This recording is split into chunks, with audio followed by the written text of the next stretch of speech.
드디어 에스라서에서 성전 재건에 관한 이야기가 시작되어집니다.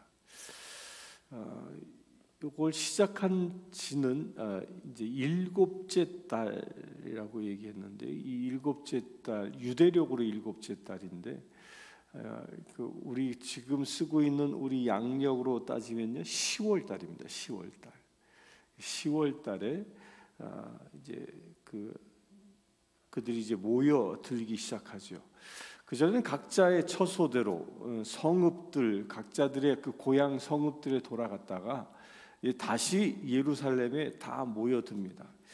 그래서 1절에 보면 일곱째 달에 이르러 일제히 예루살렘에 모인지라. 그러니까 모든 사람들이 다 함께 예루살렘에 모여들었다라는 거예요.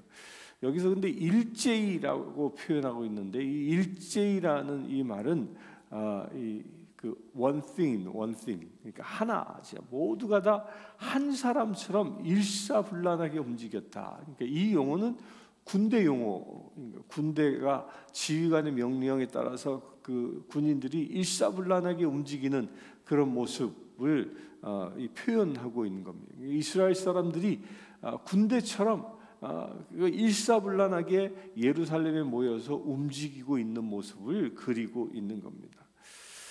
마치 주님의 군대가 움직이는 듯한 그런 모습을 연상하면 됩니다.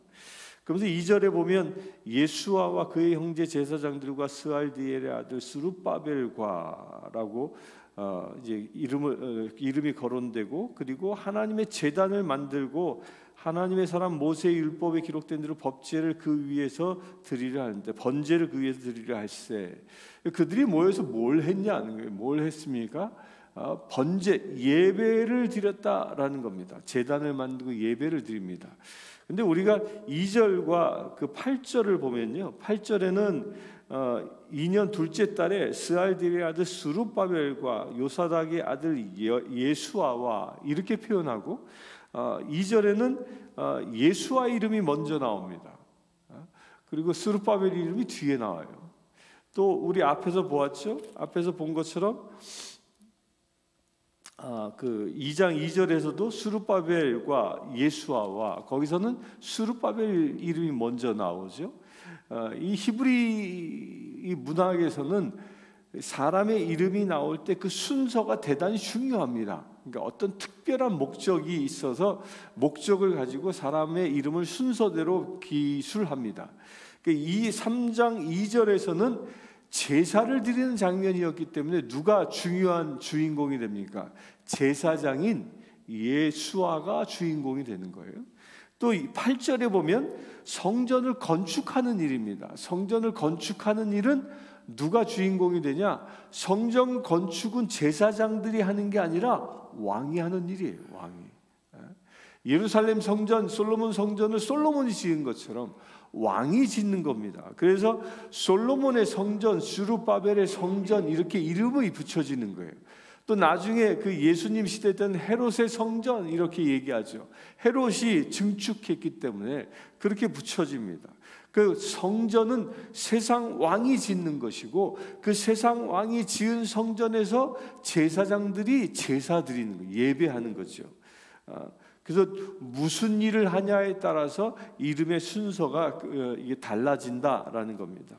성경을 보는 한 눈입니다. 그래서 그 사건을 보면 사람 이름만 봐도 이게 무슨 예배를 하는 건지 아니면 세상에 성전을 짓는 건지 세상 정복을 하는 건지 구분할 수 있는 거죠. 근데 이들이 와서 한 일이 제단을 만들고 번제를 드렸다라고 얘기합니다. 그 제단은 어디에다 만들었을까요? 제단이 만들어진 곳이 어딜까요? 성전터. 성전터 가운데서도 어딜까요? 지성소. 그 지성소는 도대체 어떤 곳이죠? 하나님이 임재하시는 곳인데, 그 지성소로 정해진 그 땅, 그게 왜 거기 하필이면 거기다가 지성소를 세웠죠? 거기는 모리아산 제단이었던 곳이에요.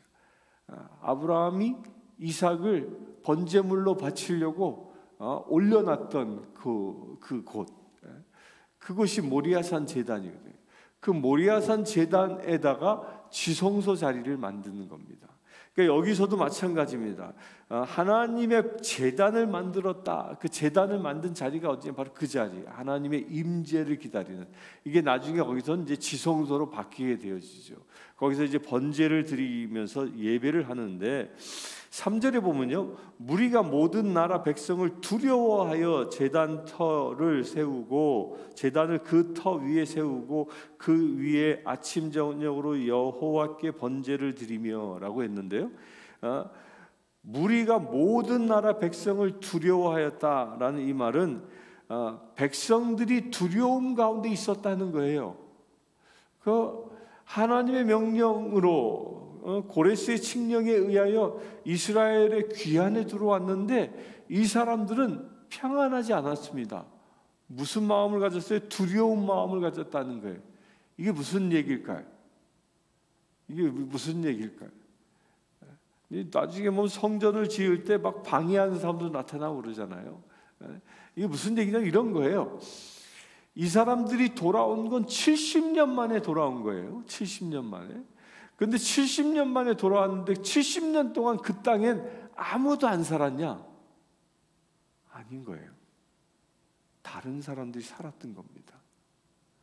빈터에 유대인들이 쫓겨나가고 그 남은 그 빈터에 다른 사람들이 살았던 것이죠. 그들과의 그 갈등이 있었던 거예요. 딱 지금 이스라엘 갈등이에요. 지금 이스라엘이 헤즈볼라하고 붙고 막 그러잖아요. 막 전쟁이 일어나고. 그 이유가 딴 거 아니에요. 아니 우리가 살던 땅에 니들 왜 들어왔어? 그래서 팔레스타인 사람들이 저항하는 거거든요. 이 시대에도 마찬가지입니다. 70년이 지났는데 70년 동안 코빼기도 안 보이던 사람들이 갑자기 뚝 나타나도 여기 내 땅이야 그러고 있는 거예요. 그러니까 거기서 갈등이 일어났고 그 갈등 때문에 두려움을 얻게 되어진 겁니다. 그런데 이스라엘 사람들이 그 두려움을 받았을 때 두려움을 이기는 방법이 뭐였느냐? 아침 저녁으로 여호와께 번제를 드렸다라는 겁니다. 그러니까 세상이 주는 그 두려움을 뭐로 이겼어요? 예배로 이겼다라는 거예요. 예배로. 우리는 세상을 살아가면서 두려움이 올 수 있습니다. 우리 개인의 인생사에서 가장 크게 두려움이 오는 때는 여러 가지 사건들이 있을 수 있지만 건강진단 받았는데 당신 암이요 이런 이 진단을 받게 되면 사람들이 패닉에 빠지잖아요. 갑자기 패닉에 빠집니다. 진단받기 전까지만 해도 즐겁게 살았던 사람도 의사 말 한마디에 갑자기 패닉에 빠집니다. 왜 그래요? 두려움 때문에. 내가 죽는구나. 두려움 때문에 두려움으로 인하여 패닉에 빠지고 인생이 완전히 망가지게 되는 거죠. 그러나 우리 하나님의 사람들은요, 그런 두려움 일을 만나게 되어지면 누구 앞에 서야 한다? 하나님 앞에 서야 한다는 거예요. 그러니까 이스라엘 유대족속들이 그랬던 것입니다. 그 두려움 속에서 자기들보다 강대한 주변 사람들이 언제 자기들의 생명을 빼앗을지 모르는 그 두려움 가운데 하나님을 바라보았다는 것이죠. 하나님을. 이게 그 7월 달에 일어나는 일입니다. 그 유대력 7월 달은 양력 10월 달이라고 그랬잖아요. 가을이에요, 가을.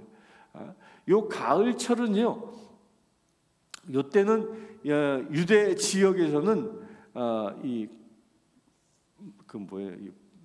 밀과 보리를 심는 계절이에요. 밀과 보리를 심는 계절. 그런 계절입니다.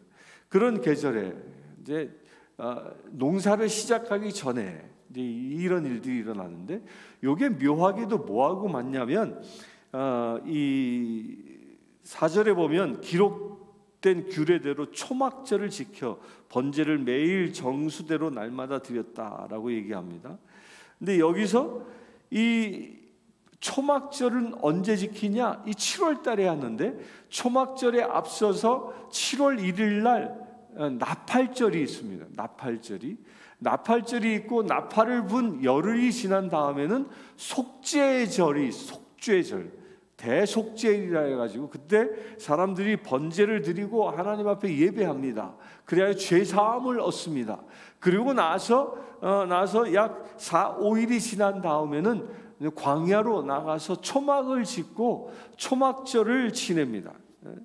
그 초막절을 약 일주일간 초막절을 지내요. 그러면서 실제로 초막에서 삽니다. 지금도 이스라엘 사람들이 이 초막절 기간이 되면 다 집 옆에다가 자기 집 앞에다가 초막을 져놓고 거기서 생활한다고 그래요. 일주일 동안. 그렇게 생활하면서 하나님 앞에 매일 번제를 매일 드린다. 그러니까 초막 안에서 하나님 앞에 예배한다라는 겁니다. 이 초막절을 지키는 중요한 이유는 뭐죠?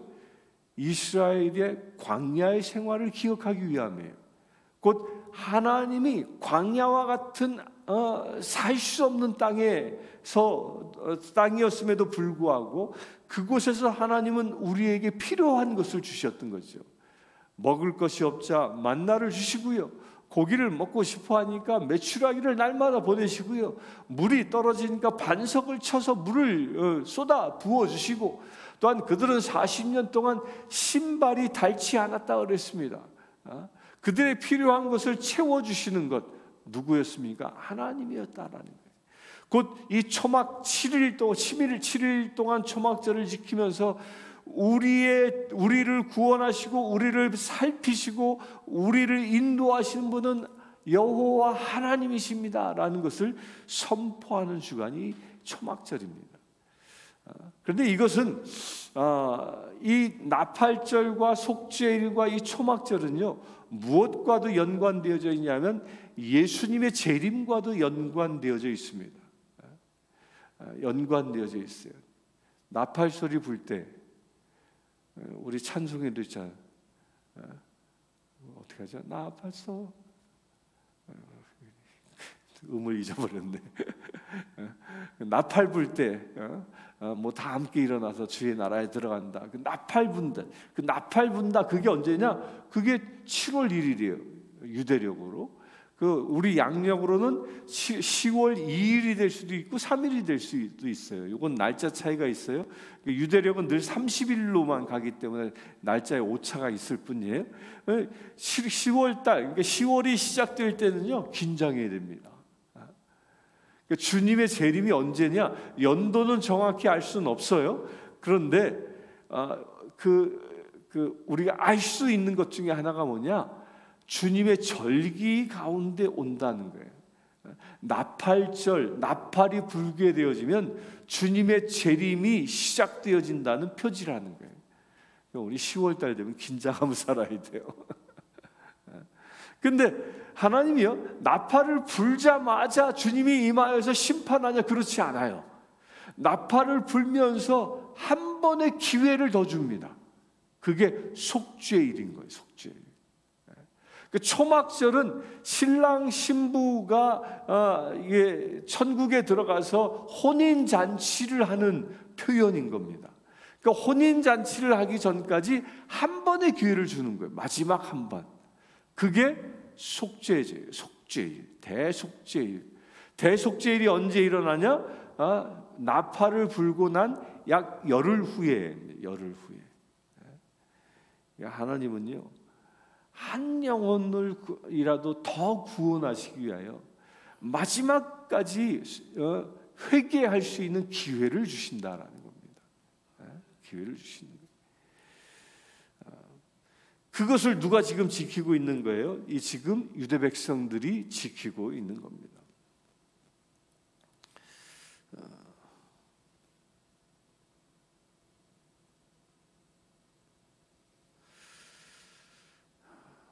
또한 이 3장은요. 3장 1절부터 7절까지는 6절까지는 이 예배에 대하여 얘기하고 8절부터는 성전을 재건하는 이제 시작하는 이야기인데요. 여기서 순서가 대단히 중요합니다. 성전을 짓고 예배한 게 아니라 성전을 짓기 전에 예배가 시작되어진 겁니다. 무엇이 먼저예요? 닭이 먼저냐? 계란이 먼저냐? 뭐가 먼저일까요?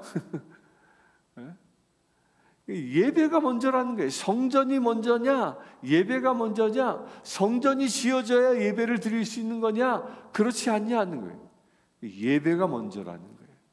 이 얘기는 뭘까요? 예배는 어디서든지 드릴 수 있는 것이라는 거예요. 성전이 지어지지 않았어도 예배는 드려질 수 있는 겁니다. 아멘이십니까? 벤리지 타워가 아침 저녁으로 예배 드리는 곳 되길 바랍니다. 예배 드리는 곳, 내가 있는 곳에 예배가, 그렇게 예배가 드려지는 곳에 무엇이 세워져요? 성전이 세워지는 거예요. 성전이. 시작이 그렇다는 겁니다. 시작은 예배로부터 시작되어지는 겁니다. 따라서 내 안도 나도 마찬가지인 겁니다. 내가 어떻게 하나님의 성전 되어지느냐? 내가 예배자로 세워질 때, 그때 내가 하나님의 성전의 자격을 갖추는 겁니다. 이게 순서예요. 내가 먼저 정결해져야 예배를 드리는 게 아니에요. 내가 정결해져서 내가 하나님의 성전답게 세워져야 예배자로 서는 게 아니라, 내가 비록 죄인이고 내가 비록 허물이 많은 존재일지라도 하나님의 그 나팔 소리와 더불어 하나님 앞에 예배할 때, 내가 예배자가 되어질 때 대속의 역사가 일어나고요. 내가 예배자가 되어질 때 하나님의 신랑심, 예수 그리스도의 신부로 자격을 얻게 되고, 내가 예배자가 되어질 때 나에게 하나님의 성전이 건축되어진 역사가 일어난다는 겁니다. 그런 은혜를 누릴 수 있게 되길 바랍니다. 그래서 7절에 보면 석수와 목수에게 돈을 주고 시돈 사람과 두로 사람에게 먹을 것과 마실 것을 기름을 주고 바사왕 고레스의 명령대로 백향목을 레바논에서 요빠 해변까지 운송하게 하였더라. 시돈과 두로 사람이 나오는데요. 이 시돈과 두로 사람은 구약에서 보면 이스라엘 사람들을 늘 괴롭혔던 민족이에요. 또 반면에 예수님 때는, 예수님께서는 마가복음 3장 8절에 보면 시돈과 두로에 직접 가셔서 복음을 전하십니다. 그래 많은 사람들이 주님을 영접하는 역사가 일어납니다. 이 이야기는 무엇을 얘기하냐면, 시돈과 두로 사람은 이방 백성들이 주님의 성전을 건축하는 데 일조한다라는 겁니다. 이방 백성들이. 그 이방 백성들이 누굴까요? 저와 여러분들입니다. 저와 여러분들도 주님의 나라를 준비하는데 일조하는 역사가 일어날 것입니다. 8절부터는 이제 성전을 건축하는 이야기가 나옵니다. 첫 번째 건축인데요. 이 건축의 이 총 진행자는 스룹바벨입니다. 다윗의 혈통을 이어받은 스룹바벨이 이 성전을 준비합니다. 그래서 10절에 보면 이스라엘 왕 다윗의 규례대로 여호와를 찬송한다. 성전의 기초를 놓는데, 그 기초를 놓는데 누구의 규례대로 합니까? 이스라엘 왕 다윗이 세운 규례대로 또 찬송까지 합니다. 그 찬송은 이렇게 합니다. 11절에 주는 지극히 선하심으로 그의 인자하심이 이스라엘에게는 영원하시도다. 그러니까 하나님의 성전을 짓는데 그냥 이 망치 소리만 뚝딱뚝딱 난 것이 아니라, 성전 짓는 그 현장에 무엇이 함께 들려집니까? 하나님을 찬양하는 소리가 함께 울려 퍼졌다라는 겁니다. 하나님이, 내 안에, 여러분들 내 안에 하나님의 성전이 세워집니까? 내 안에 하나님의 성전이 세워지고 있다라는 확증 중에 하나가 뭐냐면, 내 안에서 찬양의 소리가 울려 나오고 있냐는 거예요. 내 안에서 앉으나 서나 찬양의 소리가 흘러나오는 사람, 그 사람은 뒤집어 얘기하면 그 사람에게는 하나님의 성전이 건축되고 있다라는 겁니다. 이게 스룹바벨 성전을 건축할 때의 모습입니다. 우리가 그래서 앉으나 서나 자나깨나 하나님을 찬양해야 할 이유가 거기에 있는 겁니다. 앉으나 서나 당신 생각하는 거, 누구 생각? 하나님 생각하며. 앉으나 서나 트로트 부르고 뭐 이런 게 아니라 하나님을 찬양하는 것. 그것이 내 입에서 떠나지 아니하는 것. 이게 뭐예요? 내 안에 성전이 세워지고 있다라는 반증인 겁니다. 그래서 12절에 보면 제사장들과 레위 사람들과 나이 많은 족장들은 첫 성전을 보았으므로 이에 이 성전의 기초가 놓임을 보고 대속통곡하였으나 여러 사람은 기쁨으로 크게 함성을 지르니 백성이 크게 외치는 소리가 멀리 들리므로 즐거이 부르는 소리와 통곡하는 소리를 백성들이 분간하지 못하더라. 이 지금 기초를 놓은 거예요. 기초를 놓았는데 두 가지 소리가 나왔습니다. 하나는 울부짖는 소리가 나고요, 하나는 큰 기쁨의 함성의 소리가 나왔습니다. 두 가지 소리가 나왔어요. 그런데 이 두 가지 소리는 세대가 다릅니다. 대성통곡한 사람들은 뭐예요?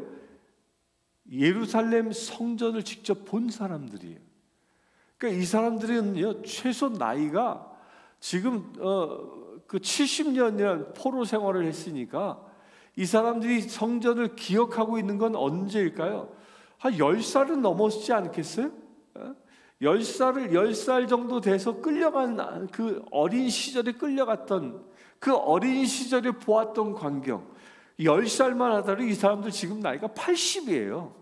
그러니까 이때 당시 80은요, 지금 나이로 따지면 100세 가까이 된 사람과 같은 거예요, 연령이.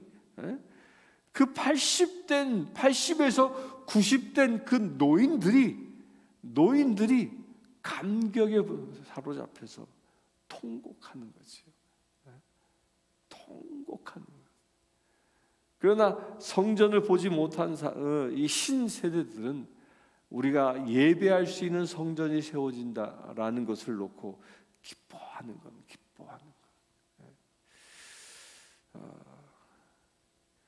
우리에게도요, 이 두 가지가 한꺼번에 일어날 수 있습니다. 우리가 죄 가운데 있다가 다시 회복되어질 때는 이 통곡이 일어납니다. 회개할 때 무엇이 일어나요? 통곡하지요. 통곡하면서 통곡할 때에 하나님의 성전의 기초가 다시 내게 세워집니다. 죄로 인하여 허물어졌던 성전이 다시 세워지는 것입니다. 그러나 그렇게 세워질 때 내 안에 새 영이 부어지면서 또 무엇이 와요? 통곡한 이후에 기쁨이 오는 겁니다. 구원받은 사람을 보면요, 순서가 있습니다. 먼저 회개하면서 어떻게 눈물 콧물 다 짜면서 통곡하잖아요. 그러나 그 통곡의 시간이 끝나고 나면 기뻐하며 주님을 찬양하는 그런 시대가 오는 것입니다. 오늘 하루를 살아가면서 여러분들 혹여 내 안에 통곡할 수밖에 없는 죄와 허물이 있다면 주님 앞에 내려놓으시고 내 안에 통곡함으로 인하여 모든 죄가 사라지고 하나님의 성전의 토대가 다시 세워졌다면 기쁨으로 찬양할 수 있는 우리 되어질 수 있도록 이 시간 합심하여 기도하기를 원합니다. 주 아버지 하나님의 은혜를 찬양합니다. 하나님께서는 무너진 성전을 재건하시기 위하여 유대 백성들을 그 땅에 보내주시고 하나님의 나라를 세우기 위한 기초를 놓으셨음을 우리가 보았습니다. 성전의 기초를 보고 놓여진 것을 보고 이스라엘 백성들이, 노인들은 통곡하고 젊은이들은 기뻐 뛰며 찬양하였음을 우리가 보았습니다. 주님, 우리 또한 그처럼 되어지기를 원합니다. 우리 안에 먼저 예배가 살아나기를 원합니다. 먼저 예배하는 거룩한 제 되어지기를 원합니다. 내 안에 있는 죄와 허물과 아픔들이 있다면 예배의 그 번제 제단을 통하여 속죄함을 얻게 하시고 온전히 정결한 주의 자녀 되게 하셔서 하나님의 성전이 회복되어지는 놀라운 은혜의 지체들 되게 하여 주시옵소서. 이 시간 예배하는 모든 심령들 예배자로 서기를 원합니다. 예배자로 서기를 원합니다. 우리가 어느 곳에 있든지 무엇을 하든지 오직 주님을 예배하며 찬양하는 거룩한 믿음의 새들 되어지기를 원합니다. 주여 축복하여 주시옵소서. 오늘 하루를 살아가며 예배자로 살아갈 수 있는 거룩한 날 되어질 수 있도록 아버지 역사하여 주시옵소서. 우리의 일터에서 또한 예배하기를 원합니다. 온전히 찬양이 가득한 거룩한 삶을 살아가길 원합니다. 우리가 입술을 열어 주님만 찬양할 수 있는 거룩한 제 되어져 하나님의 성전이 회복되어지는 놀라운 은혜의 날 되어지기를 원합니다. 주여 축복하여 주시옵소서. 이 시간 예배하는 모든 심령마다 하나님의 성전이 회복되어지는 거룩한 믿음의 새를 되어질 수 있도록 아버지 축복하여 주시옵소서. 우리 주 예수 그리스도의 이름으로 기도드리옵나이다.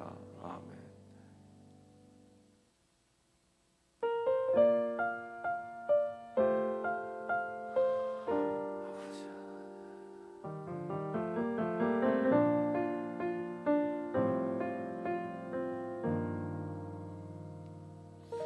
저 예루살렘 땅에 하나님의 제3 성전이 속히 세워지는 날이 곧 올 수 있도록 이 시간 합심하여 기도합니다.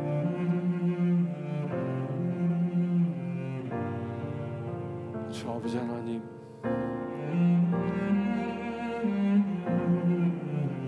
AD 70년 성전이 허물어지고 돌무덤이 된 그곳에 우상을 숭배하는 이슬람 사원이 세워져 하나님 앞에 예배하지 못하는 것이 되어버렸습니다.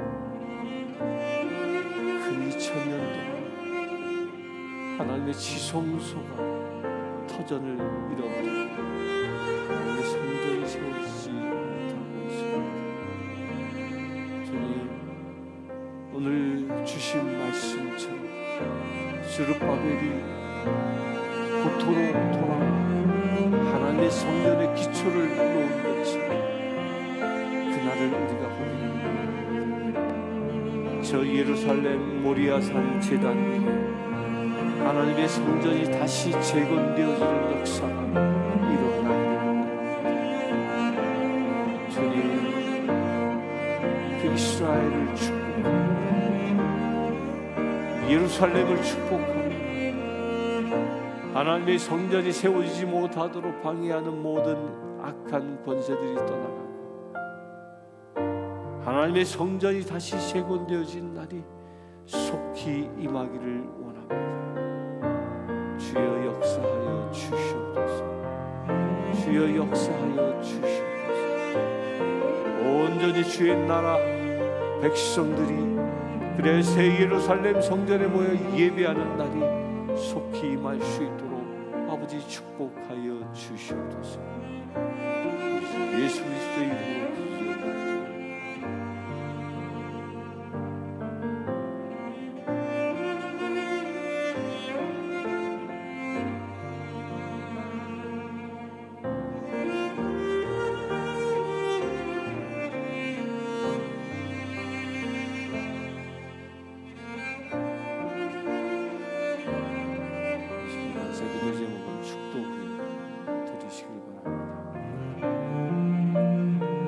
우리 주 예수 그리스도의 은혜와 하나님의 크신 사랑과 성령 충만함이 늘 하나님 앞에 예배자로 설기를 원하는 주의 사랑하는 모든 지체들 위해 지금부터 영원토록 함께하시옵소서.